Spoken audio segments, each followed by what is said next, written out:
Now we have a tanker. Hazardous load, nasty.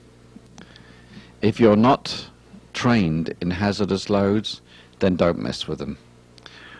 Either go and get trained or call somebody who is trained, because you never know what's in these tanks unless you're extremely fortunate in having a competent fire department who will have contacted HazChem and found out what's inside it.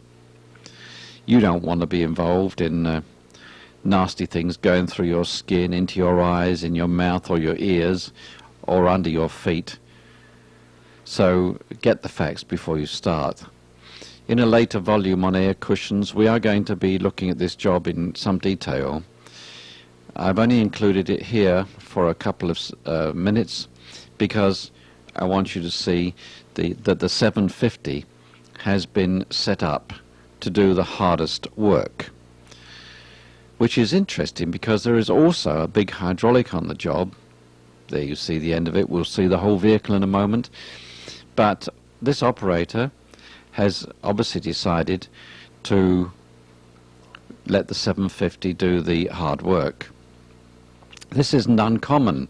As I travel around the world, even though the old twin boom is outdated, I've found that most people tend to hang on to them for the very, very difficult winching jobs.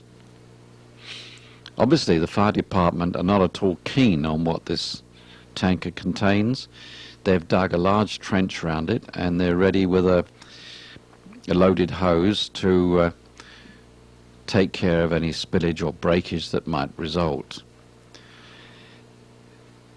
There you are. As I told you, the 750 is at the rear on the heavy part of the tank, and the hydraulic is at the front.